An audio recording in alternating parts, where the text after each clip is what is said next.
Hi, how's it going today? It's Thomas Steed here. So, I haven't done a video update in a minute, so figured I'd get you all caught up to speed. Mind my blue fingers. We'll talk about that when I do a review on this pen, which is probably something that some of you guys are more interested in because you guys like my review videos. But today we're talking about my life situation and what's been going on the last, week. Okay, so in the last week, I got pretty fed up with the fact that my ex-wife has now continually contacted me for, 2 months out of the last 3 months, stating that she's about ready to lose the house. She doesn't have any money. She's working 3 jobs. I understand she's got 5 kids. Totally understand that. But I pay my child support. I also give her extra every single month. And that's where that's been at now for an entire year. In fact, I give her so much that I'm literally homeless, and 90% of my stuff is inside of this storage unit down here, okay? And I was just sitting in my storage unit kind of reminiscing on everything that happened this entire last week. And, I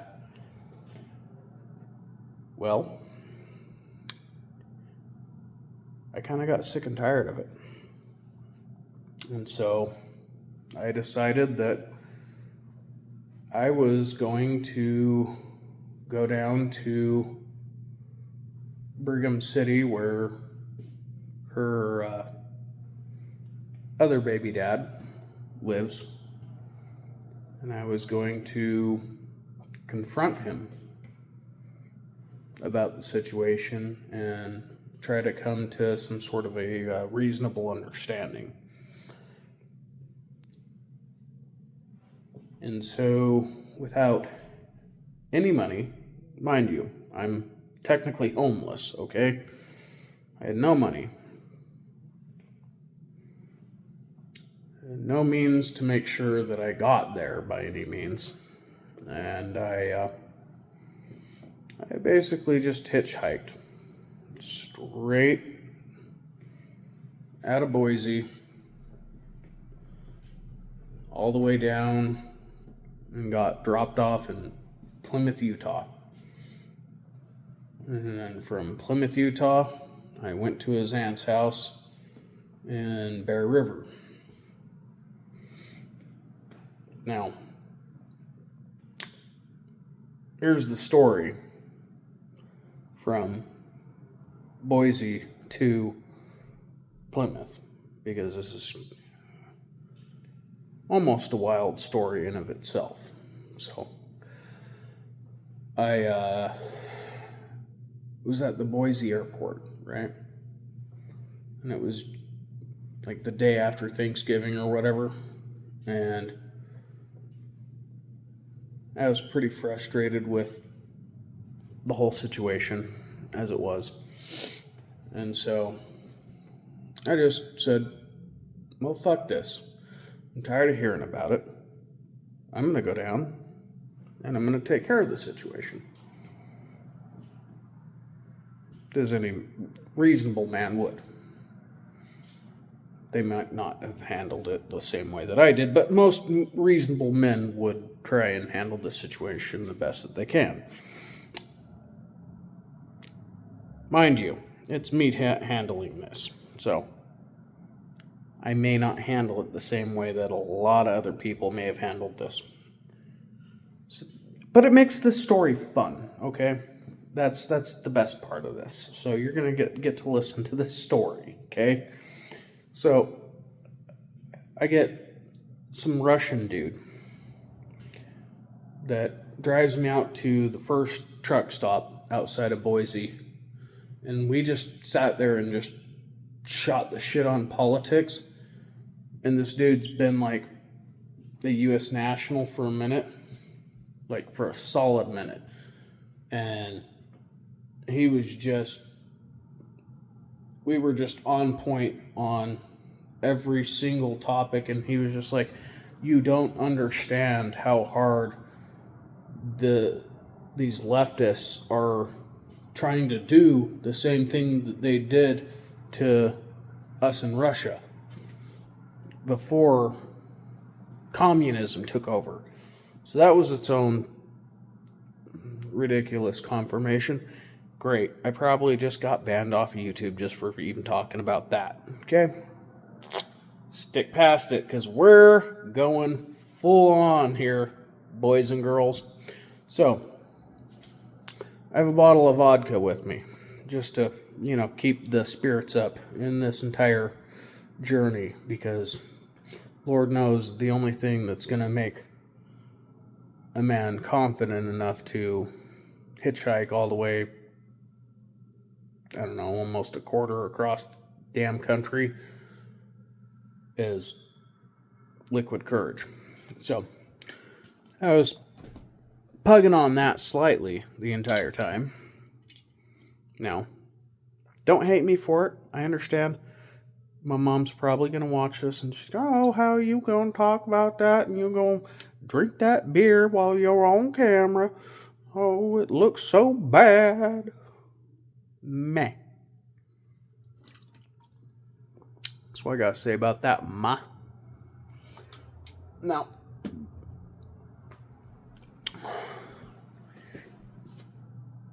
he drops me off just outside town, right? Now I'm going and I'm knocking on truckers' doors and shit. I've never done this before, so I don't know. I probably look like the ugliest lot lizard you could have ever found.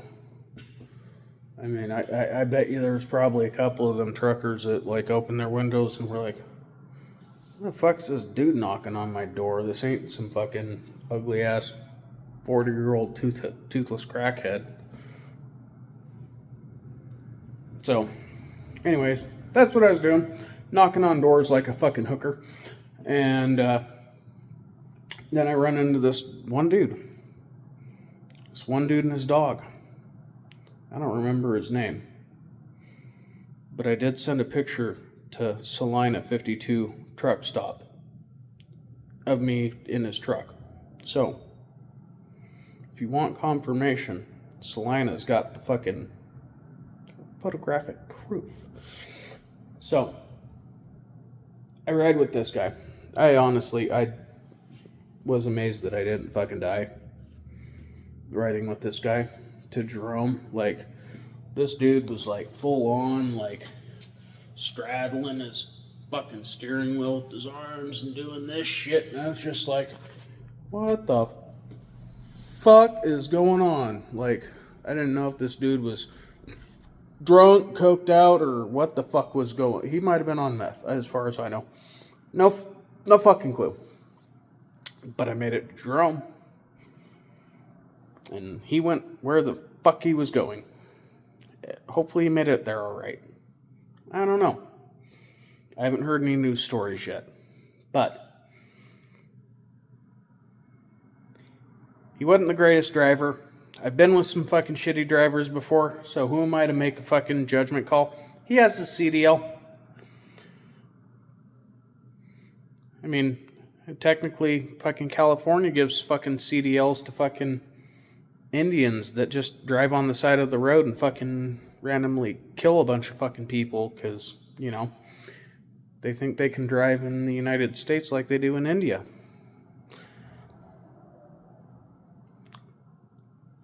Onwards! So, now I'm in Jerome.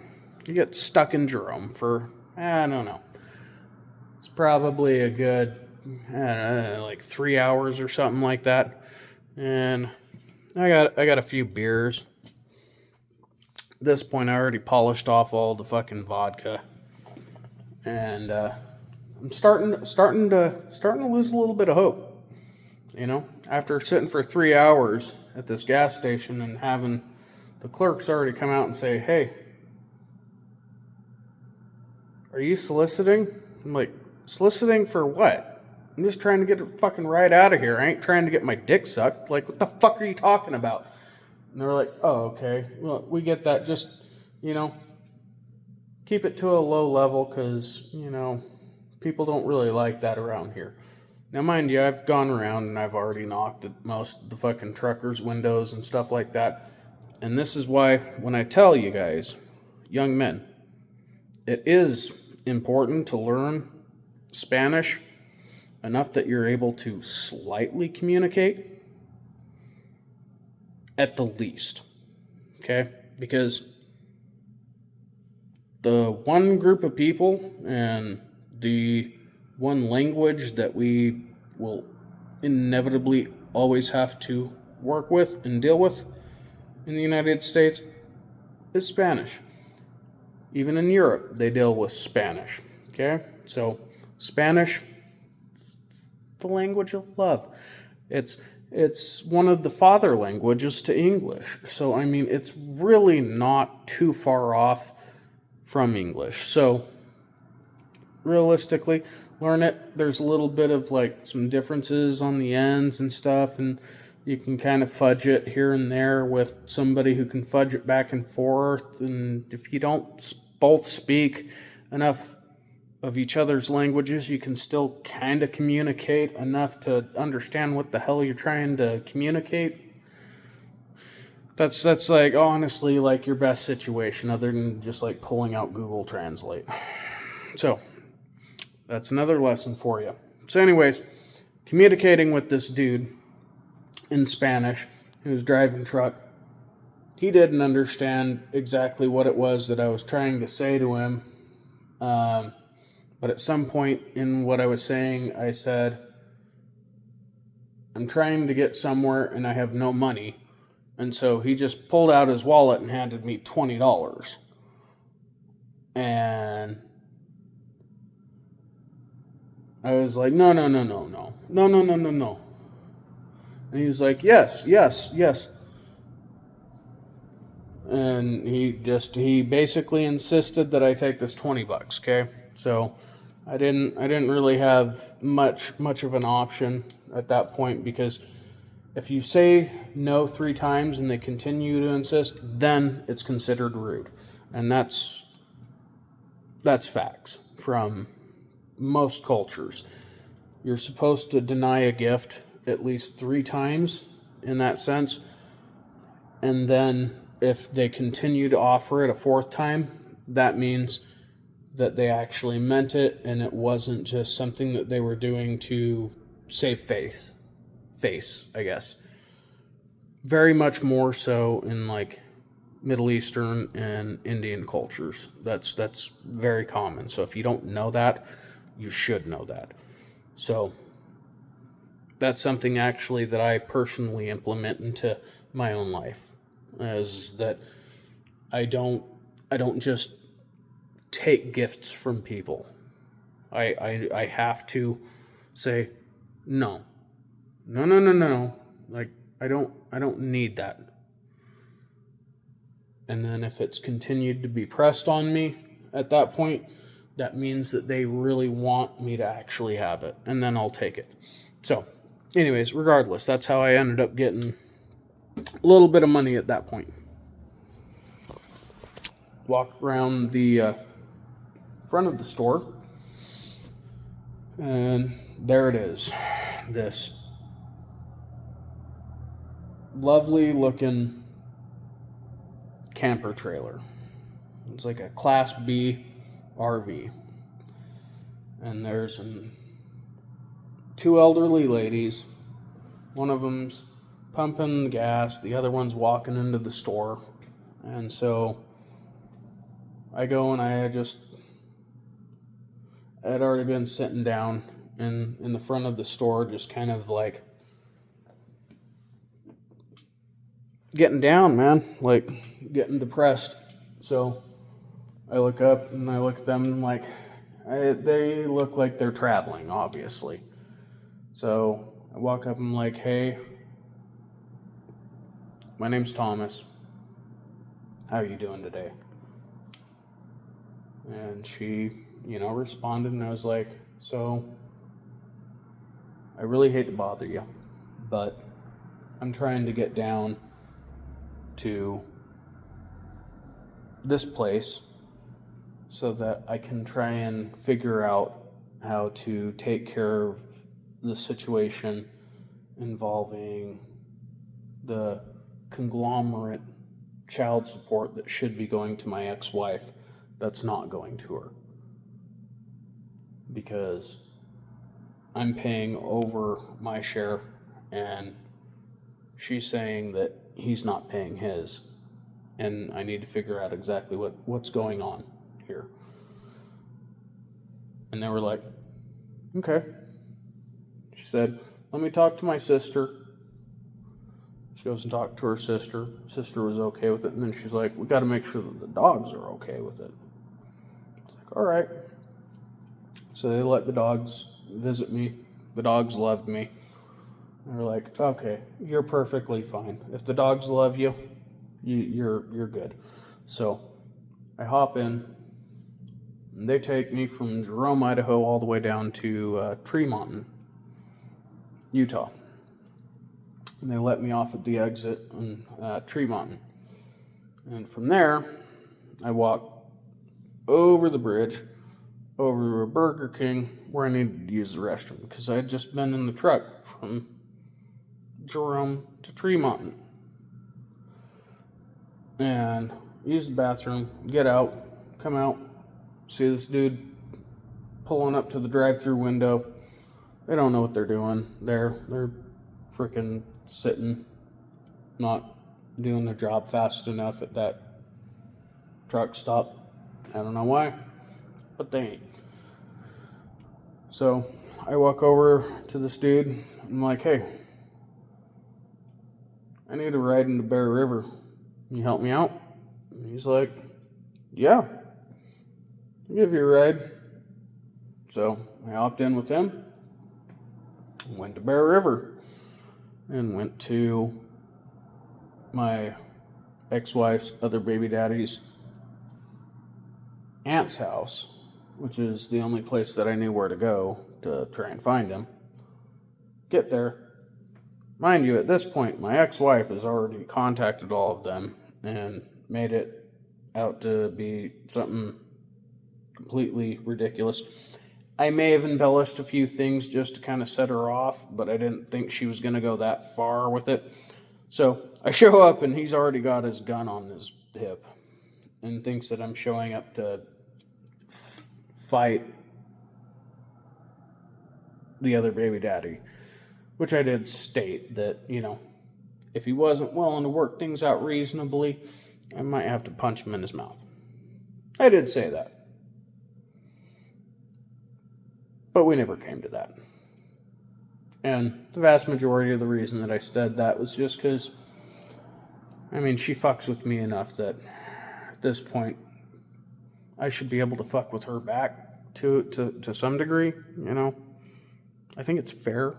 I don't know. You're doing everything that you're doing to me. You think it's that bad that I tell you that I'm going to go beat up your other baby daddy, but I just showed up down there and made friends with him and chilled and tried to work things out and make sure that you get your child support? I don't think so. So anyways, I show up down there, hang out with his uncle, who's basically his dad, and his aunt stays locked in the room because she's so tied into the bullshit that my ex-wife's feeding her every day in and day out that she don't want to hear nothing else. So she didn't even want to see me, which it is what it is, man. I always liked her. She was a nice lady the times that I met her. So, I don't have any ill will. I just understand that, she takes the side to, the mother on that one. I think it's the maternal instinct or something like that. Women tend to side with the women and things. So, anyways, that goes on. Then, after I convince his uncle that, I ain't trying to beat the crap out of him. Then his mom comes in, and I have to convince his mom that I'm not going to try and beat the crap out of him. And then finally he shows up,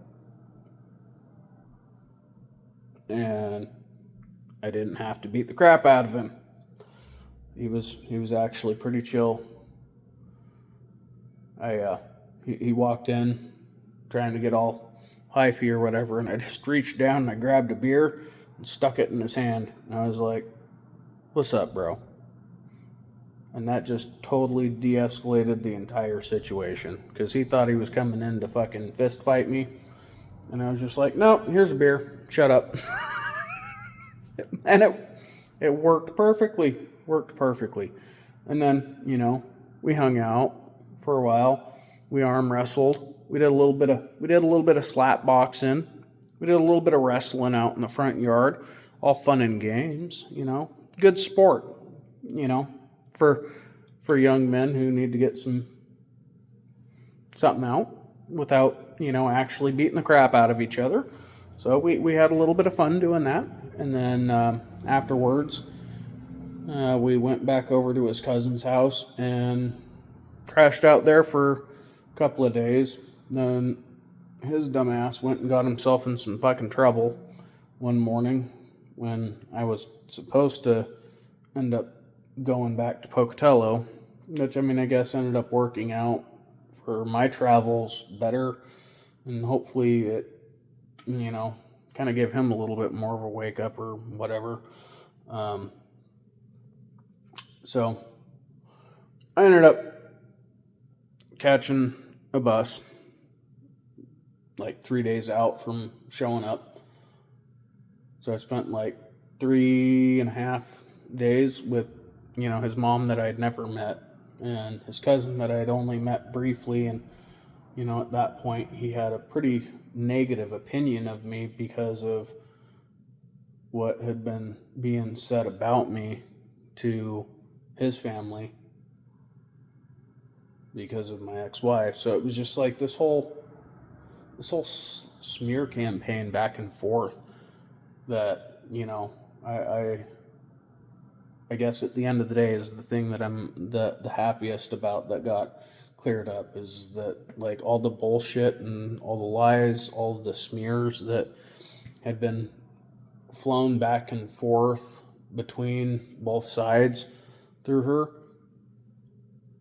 kind of got washed away. And she's pissed about it. She's actually really mad. I already know that she's fucking livid about it, and I don't give one iota. You know why? Because at this point in time, my ex-wife needs to learn some things about life. And she needs to learn and understand who the people are that actually love her and care about her. And she needs to learn how to reciprocate those things and how to accept those things from those people and how to properly interact with us, because I got 3 kids with that woman, and those kids need their dad. Alex has 2 kids with her. Those kids need their dad. His entire family wants those kids around. My parents want those kids around. I want those kids in my life. Like, I didn't marry her for no reason. I don't care how much, she's changed over the years or anything like that. I didn't fall in love with a woman over how she looked. I fell in love with a woman because of what I seen inside of her eyes and her heart. And it really hurts, and it feels really empty to think that what I saw there was nothing.